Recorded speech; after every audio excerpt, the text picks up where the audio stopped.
Assalamualaikum warahmatullahi wabarakatuh. Alhamdulillahirabbil alamin wa bihi nasta'in wassalatu wassalamu ala asyrafil anbiya'i wal mursalin wa ala alihi wa sahbihi ajmain. Alhamdulillah bertemu lagi kita dalam sesi dialog pendidikan Majlis Dakwah Negara untuk kali yang kedua bagi tahun 2021.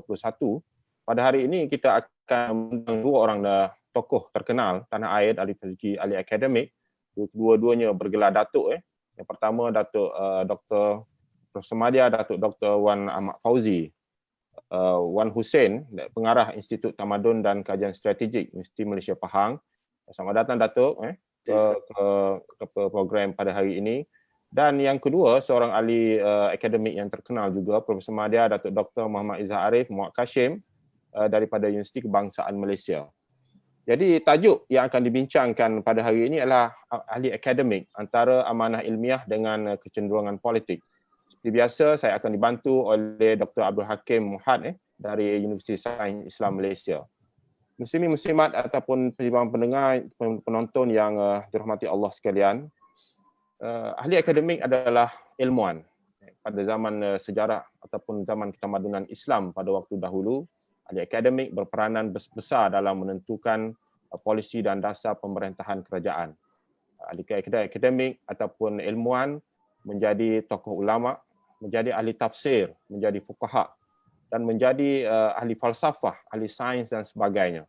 Pada zaman kerajaan Abbasiyah dahulu, ahli akademik berperanan di dalam istana, menjadi penasihat, menjadi nadim ataupun teman berbicara bagi khalifah, dan juga ahli akademik juga berada di luar daripada istana khalifah dan menjadi pembangkang dan juga penasihat yang begitu tegar kepada kerajaan pada waktu itu. Bahkan ada ahli akademik ataupun ilmuwan yang terpaksa mendengkam diri mereka ke dalam penjara seperti Imam Syafi'i, Imam Ahmad bin Hanbal dan ramai lagi tokoh-tokoh ulama yang memilih jalan yang akhirnya untuk ke penjara akibat tidak bersama dengan tokoh-tokoh dan ahli politik pada waktu itu. Jadi pada hari ini kita akan membincangkan wajarkah ahli politik ataupun ahli akademik sebenarnya untuk memaparkan kecenderungan politik mereka ataupun mereka perlu kekal dengan amanah ilmiah mereka. Seperti yang kita tahu, ahli-ahli akademik sentiasa memberikan pandangan mereka di kaca TV, di dada-dada akhbar, menjadi penasihat kepada kementerian dan menjadi ahli yang memberikan nasihat yang baik kepada kerajaan yang memerintah. Tetapi ada juga ahli akademik yang cenderung untuk memaparkan dan menonjolkan diri mereka dalam situasi politik dan sebagainya. Jadi untuk membicarakan topik pada hari ini, kita akan telah mengundang dua tokoh ini untuk membicarakan dengan lebih detail lagi. Apakah sebenarnya di antara dua perkara ini? Saya nak pergi kepada Datuk Dr. Ahmad Fauzi dahulu. Antara amanah ilmu dan juga kecenderungan politik. Kalau politik dalam konteks Malaysia pada hari ini adalah politik kepartian.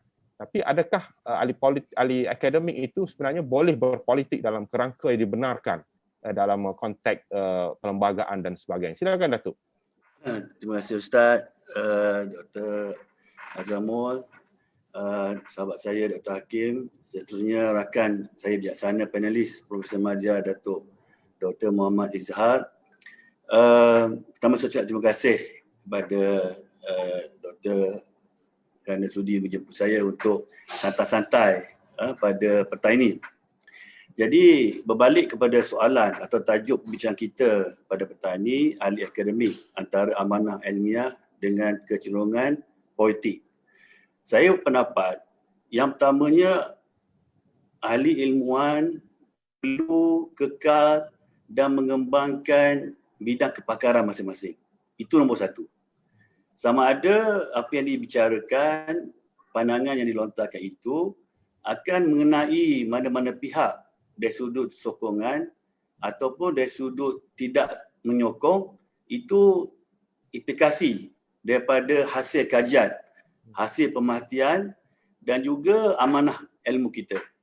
Kenapa saya berkata sedemikian? Kita lihat pada hari ini cabaran kepada umat Islam begitu besar. Setelah kejatuhan kerajaan Islam Osmaniyah dan juga bagaimana kuasa-kuasa asing masuk campur tangan dan ada negara-negara yang mereka jajah, mereka telah melancarkan ghuzatul fikr, serangan pemikiran yang melahirkan istilah-istilah, yang melahirkan kerangka-kerangka pemikiran yang bercanggah dengan ajaran Islam, dan mereka ini telah melestarikan kerangka pemikiran ini dalam masyarakat kita, di kalangan umat Islam.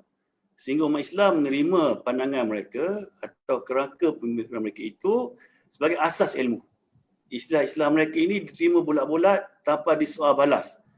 Seolah-olahnya negara kita sebagai satu contoh lahir dengan ketamadunan Barat. Istilah-istilah dicipta oleh Barat. Dan kita begitu mengagungkan istilah-istilah Barat. Kalau kita sebut demokrasi berparlimen ni, wah suka sangatlah. Kalau boleh berceramah ni, kalau kita lihat setengah-setengah orang lah. Boleh sebut perkataan demokrasi berparlimen, raja perlembagaan, kita merasakan itulah negara kita telah mencapai satu ketamadunan, telah sebaris dengan negara-negara lain kerana kita mendukung demokrasi. Jadi inilah betapa pemikiran yang dipengaruhi oleh kerangka pemikiran Barat yang menolak asas negara kita, yang menepikan jati diri watan negara kita, sehingga kita mengambil kerangka pemikiran yang asing dan seolah itulah yang menjati dirikan kita. Jadi dari sudut persoalan tadi, adakah golongan ilmuwan boleh bersikap kecenderungan politik atau tidak? Saya lebih macam saya kongsikan tadi, yang pertama sebagai ahli akademik, kita kena pegang aman ilmu. Balighu anni wal ayah uhaddisu an bani Israil wal haraj wa man kazzaba alayya muta'ammidan fayatabawwa maq'adahu minan nar. Jadi tanggungjawab kita ni, kita adalah menyampaikan ajaran Islam, pemikiran Islam, prinsip-prinsip Islam kepada manusia, kepada golongan pendengar, kepada masyarakat kita. Ini yang pertama. Kenapa saya tekankan isu ni dalam perbincangan kita petang ini? Sebagai contohlah, bila kita bercakap tentang politik, tidak dapat tidak dia melibatkan sistem politik. Pada hari ini oleh kerana kita terlalu sibuk politik, kita lupa untuk menganalisis apakah sistem politik sebenarnya yang ada dalam kerangka negara kita, dan apakah bentuk prinsip perundangan yang ada di dalam kerangka perlembagaan kita yang patut kita lestarikan, yang menjadi landasan kepada prinsip undang-undang perundangan di negara kita. Nombor satu. Tapi Datuk, kalau ahli akademik tidak berperanan dalam konteks demokrasi, memberikan idea dan sebagainya, menjadi penasihat dan sebagainya, bagaimana ahli politik itu boleh berjalan dengan betul? Kan? Saya tidak mengatakan kita tidak boleh mempunyai kecenderungan politik. Saya mengatakan bahawa kita naklah menyampaikan pandangan kita kena utamakan ilmu kita.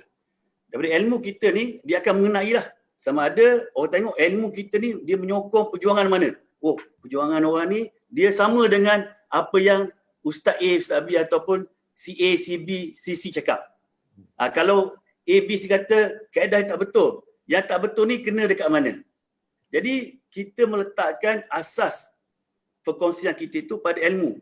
Bukan kita meletakkan kita nak pleasing, kita nak mencari keredaan mana-mana pihak. Sebagai contoh Ustaz, saya ingin pada hari inilah kita duk sibuk pasal demokrasi. Padahal kalau kita lihat sebenar, kerangka perlembagaan kita tidak menerima prinsip demokrasi. Dan sistem parlimen negara kita, bukan kita menerima prinsip demokrasi. Sebenarnya merupakan evolusi daripada amalan syura yang ada dalam sistem politik tradisional tanah Melayu. Kalau kita melihat dari segi demokrasi, demokrasi ini maksudnya ketuanan rakyat, kedaulatan rakyat. Maknanya dalam kerangka parlimen tu, parlimen boleh buat apa saja. Boleh nak pindah, nak ubah, nak adakan, nak padam, semua boleh buat. Tak ada batasan. Sedangkan dalam parlimen kita, parlimen tidak boleh buat sesuka hati. Ada sekatan-sekatan dalam perundangan. Jadi kenapa saya kata tadi, kita jangan nampak kita terlalu terkongkong dalam kerangka pemikiran parti atau kecenderungan tertentu tanpa kita balik pada asas ilmiah. Jadi kalau kita lihat asas ilmiah, kita akan berhujahkan, kita akan mengkaji, melihat balik apa yang dikatakan demokrasi parlimen dalam negara kita dari sudut betul ke kita ni terikat dengan undang-undang British? Adakah betul kita menerima prinsip Westminster sehingga kita tak berani untuk keluar dari kerangka Westminster? Seolah-olah pengajian syariah dengan pengajian undang-undang ni benda yang berbeza. Sedangkan kalau kita ilmiah, kita tumpu pada ilmu kita dan berdasarkan kajian kita, kita mentelusuri kerangka sistem politik yang ada pada negara hari ini, saya rasa kita akan lebih memberi pendapat yang lebih adil. Kenapa saya berkata begitu? Kan? Okey, kita ambil sebagai contohnya. Pada hari ini, kita sedar kerangka barat menakluki pemikiran kita. Kan? Sehingga kita melihat satu perkara ni, kita rujuk pada barat. Sehingga kan untuk maklumat doktor, pentafsiran struktur asas perlembagaan negara kita, walaupun kalau kita baca rujukan apa itu struktur asas perlembagaan, kalau kita tengok daripada laporan keputusan Mahkamah Agung Kanada yang mentakrifkan kerangka konsep struktur asas perlembagaan, dikata suatu struktur asas itu hendaklah dilihat pada teks perlembagaan, hendaklah dilihat pada legal history, hendaklah dilihat pada falsafah negara itu. Tapi pemikiran hari ini, oleh kerana kita cenderungan tokoh politik ni kita berpengaruh dengan tokoh-tokoh tertentu, kita tak bahas dari segi ilmu, tapi kita menyuburkan kerangka sedia ada. Sehingga apa doktor? Sehingga kita melihat apa yang di luar tu, itulah pemikiran kita, humanism. Kan?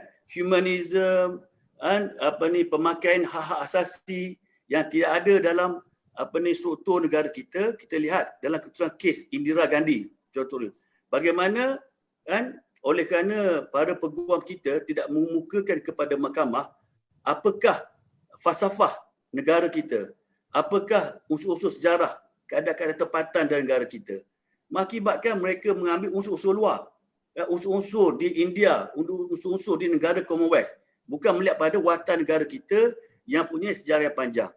Kita tengok para ilmiah kita, para ilmuwan kita, rada kita memperkembangkan amanah ilmu ni, kita begitu cepat apabila terpengaruh dengan kumpulan tertentu, kita dengan cepat cuba mengabsahkan pandangan-pandangan ahli politik. Saya sudah dapat bawa kerangka daripada hubung saya sedang pergi berjurusan ni. Kan? Jadi kalau kata parti A, dia kata satu perkara ni macam A, B, C, D, E. Kita tak tengok betul ke yang dibawa A, B, C, D, E ni. Sedangkan orang politik, dia bercakap dalam kerangka provokasi. Dia nak popular, dia nak mengatakan kumpulan satu lagi ni salah. Jadi kita ni kadang-kadang bila kita ada kecenderungan, kita tak lihat betul ke kontrak sosial. Adakah negara kita ni ada kontrak sosial? Nombor kedua, adakah perlembagaan negara kita ini yang menghalang pelaksanaan undang Islam? Adakah kerangka perlembagaan kita ini kan hanya bersifat Islam dalam kerangka negeri? Jadi kenapa kita terperangkap? Kerana kita begitu cepat meletakkan kecenderungan politik dan kita terlampau cepat untuk menyuburkan fahaman politik. Datuk rasa ahli akademik kita berani untuk nak berkata seperti itu secara terus terang kepada mana-mana parti yang memerintah sekalipun? Ya, saya lihat ahli akademik kita berani, tapi isu dia kita lihat apa jadi pada ataupun ahli akademik kita berani bersebab, berani bertempat. Itulah, itu kata Ustaz. Itu yang saya share tadi. Saya ingin bawa satu paradigma bahawa kita ni, kita ada kecenderungan politik tak pasti. Yang penting kita kaji dulu. Suatu pandangan ni kita mungkin tak bersama. Kita mungkin menyokong ada kecenderungan pada kumpulan tertentu. Tapi kita ada pendirian kita, ilmu kita. Berasas kajian kita, kita ada sikap kita. Dan kita dari situ baru kita boleh berunding. Yang ni konteks tak berapa ni kalau ikut keadaan macam ni. Tapi oleh kerana kita meletakkan kecenderungan politik tu dan oleh kerana kita berwalakkan pada kumpulan tertentu, mengakibatkan kita tak berani untuk bersuara. Kita hanya berani bersuara untuk mengatakan kumpulan lain tu tak betul. Tapi kita tak berani bersuara untuk mengatakan kumpulan kita ni ada benda yang perlu kita kaji lagi, ada benda yang perlu kita bahaskan, ada benda yang perlu kita suburkan untuk mengukuhkan lagi naratif kita. Itu pandangan saya, Ustaz. Okey. Silakan Dr. Hakim. Ya, terima kasih panjang lebar juga kerangka yang dibawa oleh Datuk. Ya.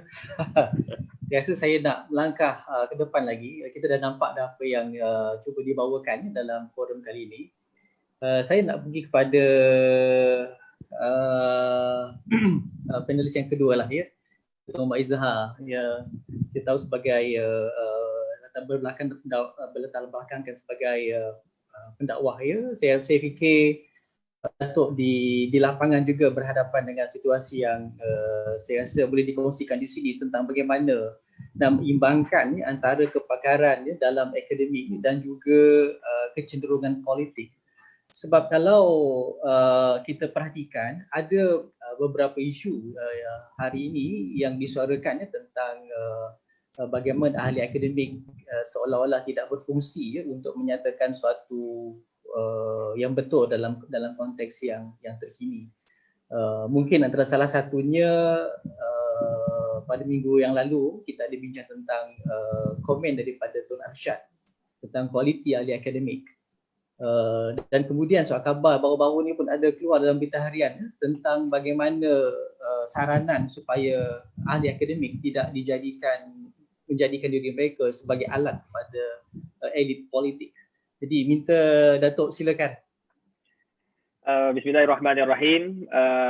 Pertama sekali saya nak ucapkan terima kasih kepada Saudara Hakim, Dr. Azmul dan sahabat saya Datuk Pramadya, Dr. Wan Ahmad Fauzi. Lama tak jumpa, last jumpa di Sabah rasanya. Di Sarawak, ya. Alhamdulillah. Dan kepada para penonton yang saya yakin semua ingin tahu, akhir-akhir ini agak kecoh apabila isu profesor itu dipertikai, ya, oleh sebahagian kumpulan. Kalau orang biasa mungkin kita tak terasa sangat apabila orang-orang yang mempunyai pangkat, orang-orang yang mempunyai ideologi yang hebat, ya, macam bekas hakim dan sebagainya, memaklumkan bahawa profesor pada hari ini perlu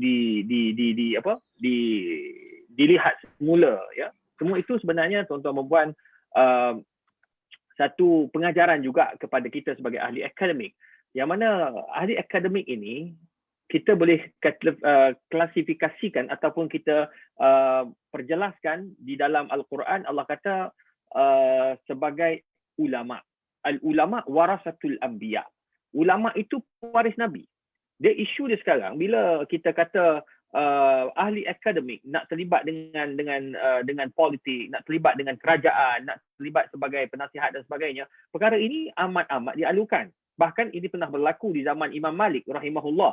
Yang mana Imam Malik rahimahullah ni bila didatangi oleh wakil daripada Harun Ar-Rashid nak minta agar Imam Malik bertemu dengan Ar-Rashid, perjelaskan apakah buku yang telah dikarang oleh Imam Malik.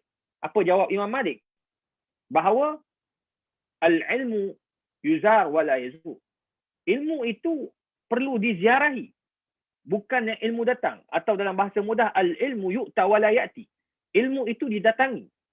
Didatangi dan bukan ilmu pergi cari, bukan ulama tu pergi cari. Ya, begitulah juga ahli akademik.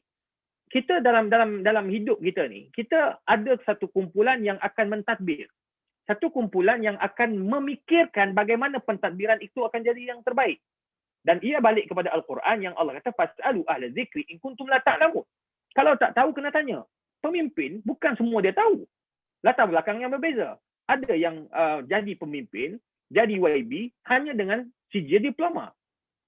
Ada yang jadi dengan sijil BA, ada yang masters, ada yang PhD. Pelbagai latar belakang. Kita bukan nak lihat kepada latar belakang itu. Apa yang saya nak kata, bila dilantik jadi pemimpin, wakil rakyat, pasti mereka ada benda yang mereka tak tahu. Sebagai contoh saya, bidang saya fiqh makanan dan kepenggunaan semasa, fatwa. Jadi bidang saya hanya tahu tentang selok-belok hukum.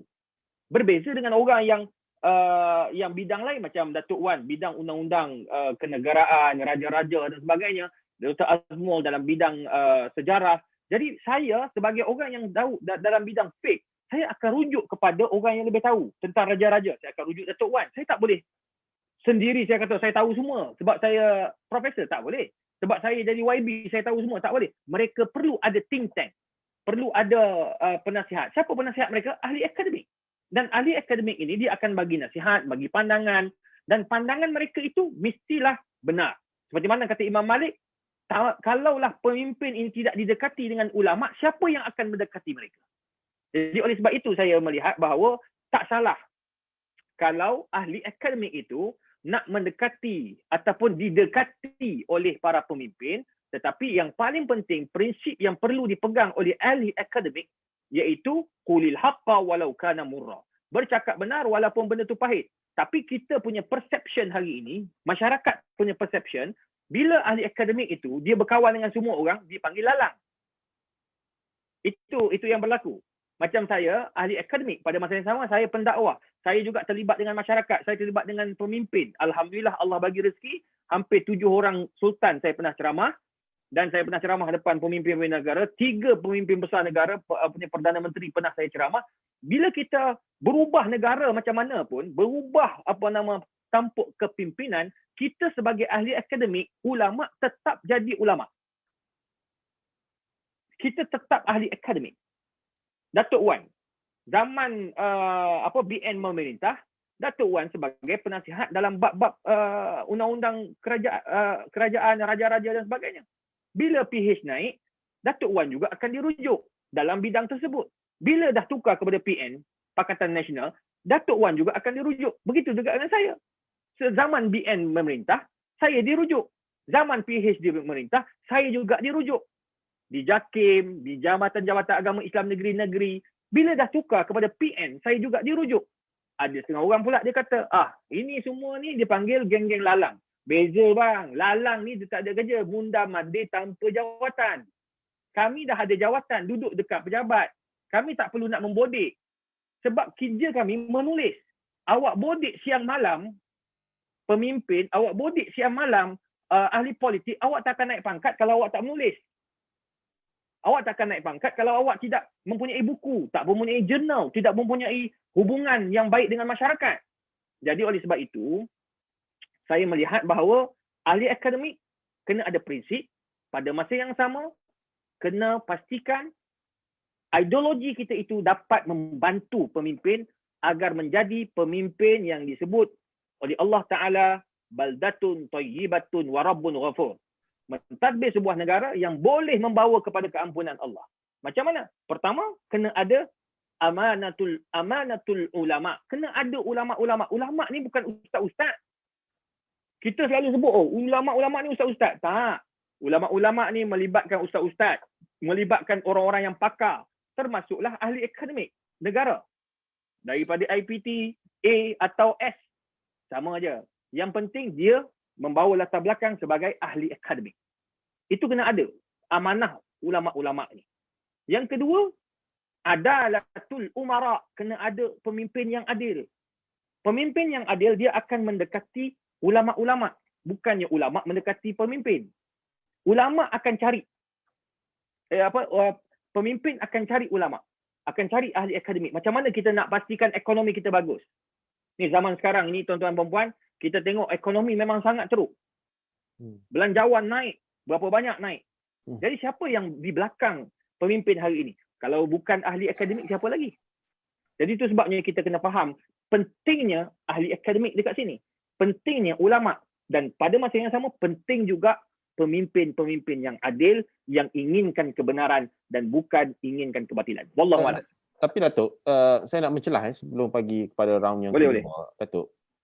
Wajar ataupun tidak, ahli akademik itu berpuak-puak, sambil pada masa yang sama ahli akademik itu bertelagah di antara satu puak dengan satu puak lain kerana mempertahankan kem politik masing-masing. Warna-warna dan jalur-jalur politik masing-masing. Itulah fitrah. Dr. Azmul, kita tidak boleh mengubah fitrah. Yang Allah pun bagi tahu, fitratallahi allati fatara an-nasa 'alaiha la tabdila li khalqillah. Fitrah manusia akan berkelompok-kelompok. Ya ayuhan nas, inna khalaqnakum min zakarin wa unsa wa ja'alnakum syu'uban wa qabaila lita'arafu. Kamu akan ada berpuak-puak. Jadi akan ada ahli akademik yang menyokong PAS, ada ahli akademik yang menyokong UMNO, ada ahli akademik yang menyokong Bersatu, ada ahli akademik yang menyokong DAP dan PKR dan sebagainya. Biarkan. Perbezaan pandangan itulah yang akan mencantikkan kita punya intelektual. Tapi dalam keadaan begitu, bagaimana kebenaran itu akan dapat ditegakkan jika masing-masing mempertahankan kem politik masing-masing? Itu sebabnya jangan balik kepada taksub. Hmm. Imam Malik dia ajar jangan taksub kepada satu-satu pandangan. Imam Asy-Syafi'i, "Idza sahhal hadis fa huwa madhhabi." Apabila satu pandangan itu, Imam Syafi'i kata kalau ada hadis yang lebih baik daripada apa yang aku bawa ni, maka itu juga adalah pandangan aku. Jadi maknanya kita jangan taksub dengan apa yang kita pegang. Mungkin Dr. Azmul dikenali sebagai orang yang kuat dengan satu parti politik A.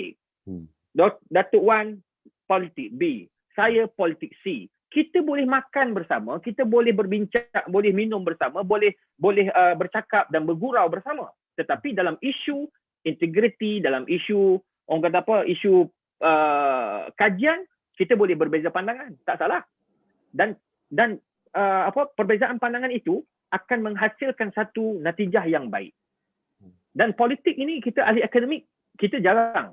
Itu sebabnya kita buat kajian, ada kajian yang dilakukan, ya, bahawa tak ramai ahli akademik yang berjaya dalam politik. Ya, Dr. Azmul boleh kira dan boleh bilang berapa ahli akademik yang berjaya. Selalunya ahli politik yang berjaya ni adalah orang-orang yang mula daripada bawah. Yang mula sebagai postman, yang mula sebagai clerk dekat jabatan, yang mula dengan pegawai-pegawai PTD yang biasa, lepas tu letak jawatan. Ahli akademik dia tak. Sebab ahli akademik bila dia masuk politik dia tak boleh. Sebab jiwa ahli akademik dia akan cakap benar. Dia akan cakap ikut fakta. Dia tak pandai nak kona-kona. Jadi itu sebabnya bila berlakunya kumpulan-kumpulan ini, sebenarnya kalau kita tidak taksub, dia akan menghasilkan satu benda yang baik. Dan kita tidak boleh terikut dengan budaya orang politik, tetapi kita yang mencorak politik itu. Okey Datuk, saya nak pergi kepada Datuk Izhar untuk round yang kedua. Kalaulah saya boleh bersetuju ahli akademik gagal apabila menyertai politik. Tetapi bagaimana ahli akademik itu nak berperanan secara berkesan untuk kebenaran itu ditegakkan dan nilai-nilai yang nak dibawa itu dapat dilaksanakan dengan cara yang lebih berkesan dalam sesuatu organisasi negara dan sebagainya. Okey, saya bercakap berdasarkan pengalaman. Dr. Azmul, saya terlibat dengan media, berceramah di hadapan pemimpin-pemimpin negara ni sudah hampir dekat 15 tahun. Jadi saya dah pernah berceramah di hadapan pemimpin UMNO, pernah berceramah di hadapan pemimpin PAS, pemimpin PKR dan ramai lagi lah, nak cakap pun payah. Tapi sebenarnya bila kita lihat, kita kaji, kalau kita bawa budaya ahli akademik, kita bawa budaya ilmu, pertama, jika kita jaga budaya itu, budaya ilmu, kita menyampaikan dengan fakta, saya yakin orang tidak akan benci dan menyampah terhadap ahli akademik. Dan mereka tak akan cop. Itu sebabnya, orang tak akan cop. Orang kata, oh, Dr. Izhar zaman BN, dia masuk TV. Orang tak nak tengok apa ni, orang kata dia UMNO. Tapi bila PH pegang, saya tetap masuk TV. Sebab bila mereka bermesyuarat, Dr. Izhar ni orang mana? Dia geng mana? Orang-orang televisyen ataupun orang-orang radio akan cakap Dr. Izhar ni dia tidak berpolitik. Dia tidak hentam individu, tetapi dia hentam dasar. Dia tegur dasar. Sebab dia sebagai ahli akademik, dia mengubah dasar. Dia membantu untuk mengubah dasar. Dia bukan mengubah dasar, dia membantu untuk mengubah dasar. Membuat kajian, membuat dasar, membuat penyelidikan. Jadi penyelidikan inilah membantu. Ya, jadi kita cakap berdasarkan fakta. Jadi akhirnya orang politik kata, okey, kalau macam tu kita benarkan dia masuk TV. So saya berada zaman BN, saya berada zaman PH dan saya berada zaman PN juga sampai hari ini, alhamdulillah.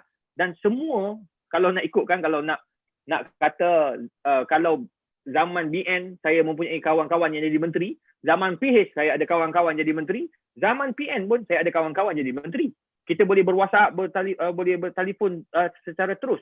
Sebab saya tidak pernah mengutuk secara bercakap tanpa fakta. Itu yang pertama. Saya bawa budaya akademik itu. Budaya UKM. Saya akan bawa sebab saya tahu di mana saya berada, saya bawa nama UKM, Universiti Kebangsaan Malaysia. Datuk Wan kalau dia bercakap, dia akan bawa belakang dia tu adalah Universiti Pahang Malaysia. Betul Datuk Universiti Malaysia Pahang. Universiti Malaysia Pahang. Macam mana Datuk? Universiti Malaysia Pahang. Jadi Dr. Azmul akan bawa UKM di belakang. Jadi saya akan jaga fakta-fakta yang saya bawa. Yang kedua, bercakap penuh dengan hikmah. Walau kunta fazzan ghalizal qalbi lam faddu min hawlik. Kalau kamu bercakap dengan akhlak yang kasar, maki hamun, kamu tak bawa budaya politik. Ni kita duduk atas pentas tu, kita macam kita politik. Kita maki orang tu, kita salahkan orang tu. Ya, kita kata Datuk Seri Najib A, Tan Sri Mahyudin B, kita kutuk menggunakan mulut. Tengok bila tiba-tiba tukar, siapa yang sangka Tan Sri Mahyudin akan jadi Perdana Menteri? Siapa sangka? Dah jatuh dah. Tiba-tiba Perdana Menteri. Kalau kita orang politik, dia akan malu. Orang politik tak apa, dia bermuka-muka. Tak kisah. Hari ni dia baik dengan orang tu, esok dia lawan balik. Itu orang politik. Kami orang akademik tak boleh. Macam mana kita nak kutuk orang tu? Sedangkan suatu hari nanti dia akan jadi kawan kita balik. Jadi pegang kata-kata ulama, qad yakunu man tusabbibu as-sab. Sesiapa yang menyebabkan kamu maki dia dimaki ataupun kamu menyebabkan dia dimaki oleh kamu akan malu, satu hari dia akan jadi kawan baik kamu. That's why kita ahli akademik jangan menggunakan kata-kata kasar. Jangan maki hamun, jangan pukul peribadi. Tak perlu pun kita pukul peribadi. Peribadi ni yang boleh tentukan adalah mahkamah. Datuk Wan pun tahu dia orang undang-undang. Yang boleh mengatakan orang tu bersalah hanya mahkamah, bukannya ustaz, bukannya penceramah, bukan ahli akademik. You ada data, you ada fakta, tapi you hanya boleh kemukakan. Tapi yang menentukan hukum itu adalah mahkamah. Itu nombor 2. Jangan menggunakan kata-kata kesat. Sebab hari ini saya buat kajian juga, penceramah-penceramah yang diterima oleh masyarakat adalah penceramah yang tidak menggunakan kata-kata kesat. Antaranya Ustaz Abid Liu. Dia tak maki orang. Ya? Kalau di Nusantara, di luar sana, Ustaz Dr. Abdul Samad. Dia diterima oleh pemimpin dan rakyat. Sebab apa? Dia tak pernah memukul secara peribadi. Tapi dia pukul kepada dasar. Maksudnya dia menyampaikan atas dasar akademik kepada dasar. Ya, itu nombor 2. Dan nombor 3, untuk memastikan kita ini boleh mendekati pemimpin dan pada masa yang sama negara memerlukan kita. Ahli akademik, tidak ada faedahnya awak jadi pensyarah, menjadi profesor, menjadi academician kalau awak tidak diiktiraf oleh negara. That's why kita kena buat sesuatu. Apa sumbangan kita kepada negeri? Apa sumbangan kita kepada negara?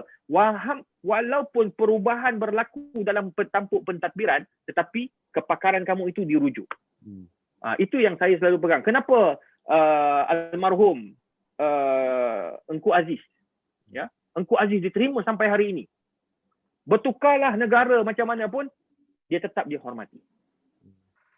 Kenapa Zakbar dihormati? Kerana kehebatan penyampaiannya, nasihat yang diberikan kepada semua tanpa mengira parti politik yang mana-mana. Sebab dia membawa jiwa seorang ahli akademik. Kalau begitu Datuk, perlu atau tidak ahli akademik menyahut sentimen-sentimen politik semasa itu di media sosial ataupun memberikan pandangan mereka? Perlu atau tidak? Perlu. Sebab itu saya buat. Dan itu yang saya bantu negara, saya bantu kerajaan, saya bantu pentadbiran negara dalam menyampaikan maklumat yang betul kepada rakyat. Jika pemimpin ataupun kerajaan ada buat salah, saya antara yang perlu menyampaikan secara terbuka juga di dalam sosial media. Kita kena menyahut biar rakyat faham bahawa ahli akademik ni ada function. Oleh sebab itu saya punya pengikut dalam laman sosial, alhamdulillah, dengan izin Allah dekat lebih 1 juta. Ya, dengan Instagramnya, dengan Facebooknya, alhamdulillah. Tak perlu saya buat TikTok pun untuk naikkan follower. Orang nak tahu apa yang saya nak sampaikan. Isu halal, ya, antaranya isu fatwa, isu tentang kemiskinan. Benda tu kita kena sampaikan. Tu sebab saya tengok dalam isu, sebagai contohlah, macam isu sekarang ni orang tengah masalah kewangan. Sepatutnya ahli akademik kena ke hadapan. Bincang, tengok, bagi panduan kepada rakyat macam mana nak selesaikan masalah kita dalam keadaan kewangan yang sangat teruk sekarang ni, PKP. Jadi kita kena ada. Kalau bukan kita yang datang, yang cakap yang akan bagi cadangan, yang bagi bantuan, bagi idea, bukan ahli akademik yang pergi tu adalah Maharaja Lawak, malulah kita sebagai ahli akademik. Sekarang ni yang banyak terlibat dengan sosial media, Maharaja Lawak tengok. Berjuta dia orang punya follower, bahkan mereka rakyat ataupun masyarakat ni jadi happy pula dapat suggestion ataupun nasihat daripada golongan-golongan ini. Jadi itu sebabnya kita saling bantu-membantu. Ahli akademik saling membantu kepada artis-artis, Maharaja Lawak, rakyat dan sebagainya, pemimpin khususnya. Dan yang mereka juga selalu juga merujuk kita. Kalau kita dirujuk, kita dihormati, kita sentiasa disebut-sebut nama kita, wujuduna wujuda wa adabuna huzuna. Itu kalau kita ada tu orang akan tahu kita ada. Kita tak ada, orang akan sedih. Itu yang kita patut wujudkan dalam budaya politik. Dan saya setuju kalau saya katakan tanpa guru saya, kekanda saya Datuk Agus. Ya, Datuk Agus, Profesor Datuk Agus. Beliau seorang ahli akademik. Walaupun dia mempunyai satu pegangan yang kuat kepada Melayu, tetapi bila dia menyampaikan satu-satu kenyataan, dia tidak berpihak ke mana-mana pihak. Itu sebagai ahli akademik. Dan orang ternanti-nanti, apakah yang dia akan sampaikan dalam Facebook? Apa yang dia akan cakap? Akan ikut oleh wartawan dan sebagainya. Itu sebabnya ahli akademik kena bercakap benar dan bawa kita punya diri itu agar kita dirujuk. Bukannya kita menjadi orang yang paling hina dalam kalangan manusia. Wallahualam. Okey, terima kasih. Sila Dato' Hakim untuk terima kasih Dato' ya. Saya rasa saya nak pergi pada Dato' Wan bila kita bercakap soal peran ahli akademik ini. Bagaimana Dato' Wan melihat kebebasan bersuara dalam kalangan akademik di universiti? Apakah suara-suara itu mereka bebas untuk lontarkan ataupun ada sekatan-sekatan atau halangan-halangan tertentu? Sila Dato'. Sebab kalau kita melihat, saya ambil beberapa contoh lah. Salah satunya macam contoh The Rome Statute dulu ya, ada kes dulu dan bagaimana ahli akademik ditekan misalnya kan. So minta Dato' ulas sedikit. Terima kasih. Silakan. Terima kasih Doktor. Saya rasa perkara ni balik macam Datuk Izzah kata lagi. Ya? Kalau kita dapat memposisikan kita sebagai orang yang dirujuk atau pakar rujuk, kerana kita menyampaikan dari segi keilmuan tu, maknanya tidaklah berpihak kepada kumpulan tertentu, walaupun pada yang masa yang sama sebagai rakyat yang punya hak di sisi perlembagaan, kita mempunyai kecenderungan pastinya yang sah di undang-undang lah untuk mengundi untuk apa kan. Dan bila kita menyampaikan pandangan, kita seharusnya bebas tapi berpaksi pada ilmu. Macam kes Rome Statute, kita faham ada pihak yang tak bersetuju. Mereka yang tak bersetuju ni yang nampak begitu beria kan, untuk membangkitkan bantahan. Saya pada awal tadi saya dah berkongsi. Kita nombor satu, apa sahaja bidang kita mestilah menyampaikan dari aspek bidang kita. Tanpa kita pergi pada ikatan kecenderungan politik. Maksud saya dari segi politik kepartian. Bercakap politik wajib, sebab politik sebahagian daripada agama kita. Kan? Sepatutnya kita, golongan akademik, kita yang patut harus perdanakan pemikiran dalam politik sekalipun. Melalui research kita, kajian kita suatu perkara, yang pertamanya hendaklah berasaskan pada syarah compliance. Macam Datuk Izzah kata, kalau ada berlaku kemiskinan, ekonomi tengah parah, macam mana Islam datang untuk menyelesaikan masalah? Apa solusi Islam? Kalau dari segi sosial, macam mana Islam datang? Dari segi pemikiran, macam mana Islam datang? Bukan kita meneliti kepada, apa orang politik kata, ini kita nak ada bahasa sokongan. Kalau benda tu selari dari Islam, tak apa. Kita sokonglah atas ilmu kita. Kerana, macam saya kata awal tadi, kerana poin kita tadi, selari yang kita kata tu betul, maka sama dengan politik ni sebab kerana kajian kita. Bukan kerana kita nak accommodate dengan politik. Sebab itulah dahulu, kalau kita lihat takrifan uli amri. Ada ulama' mengatakan uli amri itu ialah ulama'. Sebab apa dikatakan uli amri itu ulama'? Uli amri itu orang yang punya maksudnya ada kuasa binding, authority, eksekutif. Kan, kalau dia cakap tu binding sedar, takkan semua ulama' kata-kata dia tu boleh bind dalam pentadbiran, boleh bind dalam mahkamah. Tapi itu tak mustahil berlaku. Kita lihat mahkamah pun, dia ada buku rujukan dia kan. Mahkamah baca ni, buku ni sebagai rujukan dia, pandangan-pandangan expert opinion. Jadi itu yang uli amri tu. Ada kesan.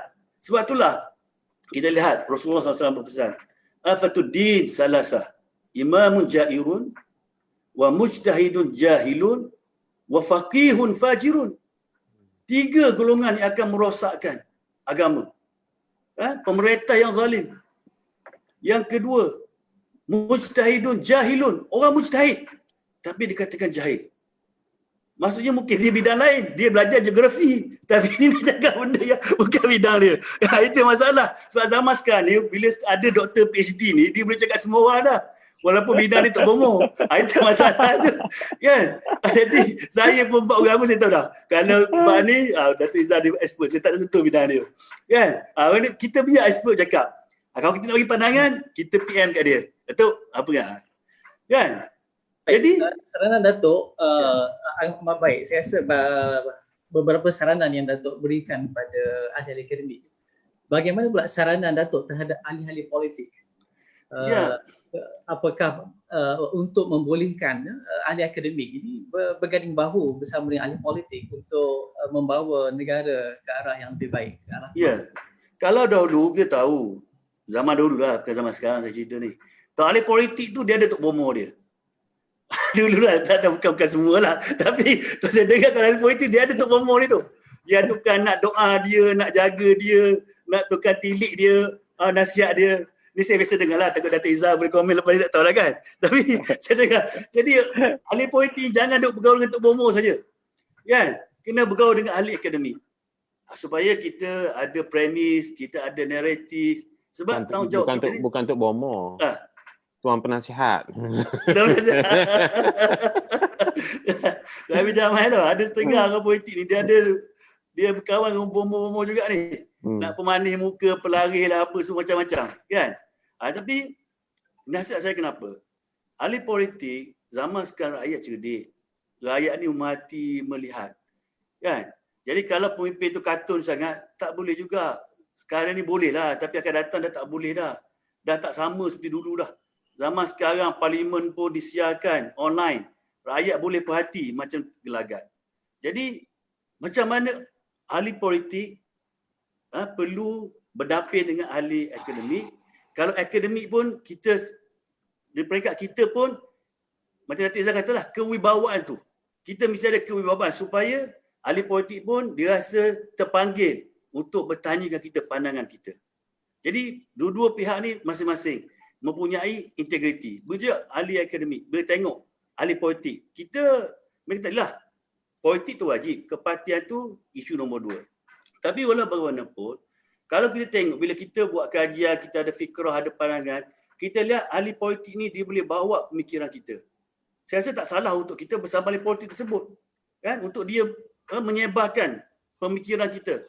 Sebab tujuan kita ni apa dia? Tujuan kita nak cari redha Allah. Wa ma khalaqtu jinna wal insa illa liya'budun. Perjuangan kita nak balighu, nak menyampaikan sesuatu yang betul. Kalau kita duk syok dekat akademik pun tak jadi juga. Kita kena berkawan, kita kena keluar sebab kita tak mampu. Sebab kenapa ahli politik macam Dato' Izzah kata, dia ikut mana-mana pun dia boleh baik, boleh berpeluk, boleh beramak. Sebab dia ada pengikut. Jadi oleh kerana dia ada pengikut, dia kelahi pun dia bawa pengikut dia. Jadi orang kena ambil dia balik. Tapi kalau kita akademik ni tak berkawan dengan orang, duduk seorang-seorang saja, kan? Syok sendiri saja. Jadi kita hilang pun orang pun tak sedar. Kan? Jadi kita kena tak datang 2 bulan tak datang apa ni kuliah, orang tak tahu. Kan? Jadi kita ni kena. Sebab apa? Jangan kita duk syok tulis koper saja. Kena tulis dalam surat khabar juga, orang tahu. Kan? Jadi kalau kita pandang kesajanaan ni tulis koper saja, kan? Orang tak nampak. Orang masyarakat tak rujuk kat kita, surat khabar pun tak ambil pandangan kita, rakan-rakan pun tak ada pandangan kita. So akademik ni kita mesti ada keterampilan bergaul supaya kita boleh menyampaikan. Kalau tak adalah kita tak ada pengikut, kan? Lepas tu ilmu kita pun kita tak kongsi juga. Jadi itu yang saya rasa Dato' Izzah kata tadi tu, sumbangan kita kan. Sumbangan tu tak mesti besar. Yang kita boleh kata orang level, whatever level lah. Jadi ada sumbangan kita. Jadi balik pada Dr. Hakim tanya tadi, bagaimana kita nasihat pada ahli politik, dalam keadaan sekarang ni, ahli politik kena sedar mereka bertanggungjawab kepada Allah SWT. Rakyat sekarang ni begitu susah. Rakyat mengharapkan mereka mencari solusi. Dan kalau orang tinggi, ular menyusun akal tak hilang, bisa dia. Ya, kalau dia ambil kita, ambil siapa-siapa pun bagi pandangan, tak rugi pun. Dia orang juga menteri. Kan? Tak ada sebab ahli politik ni nak marah dengan ahli akademik bila berbeza pandangan. Kalau berbeza pandangan, tak apalah. Ambillah pandangan tu. Timbang 10 pun. Ambil yang disuka. Tapi kalaulah setengah ahli politik yang tak matang, bila berbeza pandangan dia nak marah kat kita, itu bagi saya tak kurang bijaksana lah. Kurang bijaksana. Jadi akhirnya, masing-masing mempunyai kedudukan tanggungjawab. Ahli politik dia ada medan dia. Ahli akademik kita ada medan kita. Jadi yang penting kita buat terbaik. Kita bagi pandangan yang terbaik, yang jujur, biar kita, ilmu kita, kajian kita ni boleh mengarus perdanakan. Kalau kita ada berkaitan kesihatan, kesihatan lah. Maka jika ilmu kajian kita berkaitan ekonomi, di ekonomi lah. Kalau dekat politik, fiqh daulah lah. Jadi kita menyalurkan. Dari segi dakwah ni luas sebenarnya. Kan? Jadi ke mana saja ilmu kita manfaatkan supaya yang penting sekali dia dapat mengarus perdanakan environment yang ada. Situational leaders. Leaders yang boleh membawa, memberi kesan kepada persekitaran kita. Itu yang pada pandangan saya. Okey, Datuk, terima kasih. Ada soalan daripada saudara Faisal Ismail. Mohon juga dijelaskan, adakah ulama ini hanya pengiktirafan masyarakat atau ada rimak-rimak tertentu ataupun ciri-ciri tertentu yang menjadikan mereka itu digelar ulama? Setakat ini ada pihak hanya menggelar pihak dia saja yang berulama. Apa pandangan panel? Kalau saya lah. Okey, mungkin Datuk Wan nak sebut dulu. Kalau saya bukan, kalau pun tak nak orang panggil ulama. Kalau kata walaupun kita bercakap sekolah agama panggil ustaz pun tak nak. Berat. Sebab panggil ustaz ulama ni bukan setakat kita bercakap ilmu. Nak jaga fiqh tu bukan senang tu. Kan? Jadi yang penting ialah kita boleh bagi pandangan, kan, dan pandangan kita tu boleh diambil kira. Tapi barangkali itulah perlu ada satu kata orang measurement lah saya rasa sekarang ni. Sebab ramai sangat. Kerajaan kena betul-betul ada piawaian untuk pastikan pandangan tu berwibawa. Sebab kalau semua orang boleh bercakap, bila dia ada PhD ni seolah lesen boleh bercakap apa saja sekarang ni. Dan sekarang ni pula banyak pula. Saya tak faham kenapa dalam sistem akademik, kenapa kita ni begitu mudah macam executive degree kan. Okey, master, executive master. Lepas tu executive doctorate. Kenapa kita perlukan gelaran itu sebagai ukuran? Kenapa kita adakan bentuk-bentuk nama lain supaya kesarjanaan itu terpelihara? Sebab kita lihat apabila kita begitu mudah dan sekarang ni orang memandang tu satu kata orang keperluan, mengakibatkan orang tak tahu dah mana satu yang sarjana, mana satu yang bukan sarjana. Apa lagi ulama? Kalau doktor tu at least dia belajar juga tesis. Jadi untuk dapat ulama pun mungkin kena ada satu garis panduan bagi pihak rasmi, ataupun bagaimana saya rasa pihak berkewajipan kena ambil kira lah supaya perkara ni tidak menjadi dalam masyarakat barah. Kita lihat Ayah Ping sebagai contoh. Kan? Bagi kita betul lah. Kita kata tak betul. Tapi yang mengikut dia tu, dia orang boleh taat kepada Ayah Ping, lebih anak murid kita tak pada kita. Jadi macam mana tu? Mungkin Datuk Izzah boleh bagi pandangan kot. Sila Datuk. Saya, yalah, kalau nak cakap tentang ulama', saya mungkin mempunyai pandangan yang berbeza sikit lah dengan sebahagian orang apabila mengatakan bahawa ulama' itu hanya ustaz-ustaz. Ya, kalau kita mendalami yang Allah sebut, hal yastawil ladina ya'lamun wal ladina la ya'lamun. Kemudian Allah sebut lagi dalam Al-Quran, fas'alu ahla zikri in kuntum la ta'lamun. Perkataan az-zikr iaitu al-alim alladhi yad'u syai' fi mawdi'ihi. Sesuatu yang seseorang yang mempunyai keilmuan dan diiktiraf. Pengiktirafan ini pula dijelaskan oleh ulama', ya, antaranya pakar-pakar kita, ulama'-ulama' kita yang terdahulu, Syekh Sa'id Ramadan Al-Buti dan Al-Qardawi, ya, menjelaskan bahawa yang dimaksudkan ulama' itu seseorang yang boleh mendatangkan manfaat kepada orang lain dengan bidang kepakaran yang dia ada. Orang tu kepakarannya jual kereta ataupun kepakarannya mekanik. Itu adalah alim fi ilmi sayyarah. Dia alim dalam bab kereta. Ada orang dia alim dalam bidang fiqh. Ada orang dia alim dalam bidang akidah. Ada orang dia alim dalam bidang engineering. Ada orang dia alim dalam bidang kedoktoran. Jadi kealiman inilah yang dinamakan kesarjanaan. Jadi oleh sebab itu, kita kalau nak sebut tentang ulama itu luas. Itu satu. Nombor dua, kalau kita nak fokuskan kepada ulama-ulama yang berpengajian Islam, kita tidak boleh menjelaskan bahawa parti saya saja yang ada ulama-ulama, manakala parti lain tidak ada. Tak ada. Kalau kita kaji balik, setiap parti itu ada ustaz-ustaz di dalamnya. Cuma dalam Bersatu saya tak pasti siapa ustaz-ustaz yang dikenali. Dalam UMNO saya tahu ramai, dalam PAS ramai, dalam keadilan pun ramai yang terlibat dengan parti. Bahkan tapi dalam Bersatu tu saya masih mengkaji sebab tak ramai sebenarnya dalam Bersatu ni. Rakan-rakan saya pun ramai dalam tu. Diorang pun tertanya dan minta agar saya memberi nasihat kepada parti iaitu Bersatu. Antaranya itulah Datuk Pak Wan, ya, Datuk Seri Ridwan, dan ada lagi lah 2-3-4 orang yang lain yang mengatakan bahawa mereka perlukan seorang ustaz yang sentiasa bagi nasihat. Saya kata saya bukan eksklusif untuk Bersatu, tetapi saya untuk semua yang memerlukan kepada pandangan-pandangan ahli akademik, kepada pandangan agamawan. Jadi insya-Allah kita akan bantu. Kalau mereka minta panduan, kita bagi. Jadi oleh sebab itu kita tak boleh nak kata parti saya saja yang banyak ulama, ramai ustaz-ustaz. Tak. Semua parti sebenarnya perlu mempunyai ulama, perlu mempunyai ustaz-ustaz yang pakar dalam bidang masing-masing untuk membantu parti mengeratkan suatu rahmi, bukannya memecah belahkan antara orang Islam. Wallahu a'lam. Okey, kita dah nak menghampiri kepada penghujung sesi dialog pada hari ini. Saya nak pergi kepada rumusan. Mungkin sebelum tu Dr. Hakim ada nak bertanya lagi pada ahli panel. Ya, boleh teruskan yang rumusan ni, Doktor. Okey, Datuk Wan, ahli akademik antara amanah ilmiah dengan kecenderungan politik. Di mana kita pada hari ini sebagai satu rumusan ringkas di Malaysia?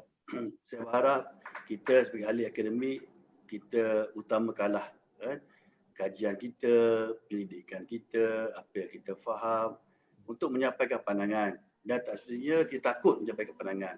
Pandangan ni, kalau sebagai contohlah, kalau saya bagi pandangan tentang daurat, kan, saya akan beri pandangan bahawa Yang Teragung punya kuasa untuk isytihad daurat. Keadaan-keadaan yang ada mewajarkan dan tak boleh ditikaikan. Dan pada masa sama saya menyeru supaya parlimen juga dipanggil bersidang sebab parlimen ni penting, satu medan untuk syura. Maksudnya kita melihat pada konteks pandangan kita dan konteks undang-undang. Kan? Maknanya kalau pandangan yang saya sampaikan itu dah kata orang kita tengok ada tidak mewakili satu pihak. Kita bercakap dari dua pihak. Kerana amanah ilmu kita tu. Jadi begitu juga dalam hal lain. Kan? Kita tak perlu takut macam kata Dr. Izani tadi, kan, bercakap cara jujur, jelas, tetap orang panggil followers juta orang bukan sikit tu. Kan? Jadi yang penting kita yakin amanah ilmu tu, insya-Allah ilmu akan jaga kita. Insya-Allah. Okey, terima kasih. Datuk, silakan. Saya just nak kongsi bahawa nasihat yang terbaik yang saya ambil daripada Syekh Mutawalli Sya'rawi, satu-satunya ulama yang berani bercakap benar dan nasihat Presiden Hosni Mubarak di hadapan khalayak ribuan orang dan jutaan yang sedang menonton dalam televisyen di atas satu pentas di hadapan Hosni Mubarak, yang mana Syekh Mutawalli Sya'rawi kata apa, la taqlaqu ala tadabirin nas fa inna hadhihi tadabir sata'udu ila tadabirillahi azza wa jalla. Yang mana kita ni jangan terlalu takut. Kita ahli akademik jangan risau yang kita ini takkan naik pangkat kerana tidak membodek, kerana tidak tidak mengikut orang-orang politik tertentu. Jangan terlalu takut kerana semua itu akan balik kepada tadbir Allah azza wa jalla. Bercakap benar. Sebab Nabi kata bercakap benar, Sebab bila bercakap benar, Allah akan jaga kamu. Bila Allah jaga kamu, rezeki akan datang insya-Allah. Wallahu a'lam. Okey, terima kasih Datuk berdua. Terima kasih banyak. Sesungguhnya ahli akademik adalah satu ejen penting dalam pembangunan negara. Baik dari sudut pembangunan ruh dan juga pembangunan fizikal. Tanpa ahli akademik, negara kemungkinan tidak mempunyai arah tuju yang jelas untuk pengisian. Ahli akademik diperlukan untuk menjadi pemikir. Ahli akademik diperlukan sebagai penasihat. Dan ahli akademik diperlukan untuk membimbing negara ke arah yang lebih baik pada masa-masa yang akan datang. Pun begitu, ahli akademik perlu secara kekal dan konsisten berpegang kepada amanah ilmu yang diperolehi, bukan menjadi suatu ejen untuk membodek dan sebagainya. Semoga kita bertemu lagi pada minggu hadapan ataupun yang akan datang dengan tajuk yang lain. Terima kasih diucapkan kepada yang berbahagia Prof. Madya Datuk Dr. Wan Ahmad Fauzi Wan Hussein daripada Universiti Malaysia Pahang dan Prof. Madya Datuk Dr. Muhammad Izzah Arif Muhammad Kashim dari Universiti Kebangsaan Malaysia dan juga sahabat saya Dr. Abdul Hakim Muhad daripada USIM. InsyaAllah terima kasih semua di atas kesempatan, ruang, masa yang diberikan, ilmu masa yang diberikan dan boleh dirujuk pada siaran rakaman ini di FB Majlis Dakwah Negara. Semoga kita bertemu lagi pada waktu-waktu yang akan datang. Saya tutup dengan wabillahi taufik wal hidayah. Wassalamualaikum warahmatullahi wabarakatuh. Subhanakallahu bihamdika asyhadu an la ilaha illa anta astaghfiruka wa atubu ilaik. Wal 'asr innal insana lafi khusr illa allazina amanu wa 'amilus solihat wa tawasaw bil haqq wa tawasaw bis sabr.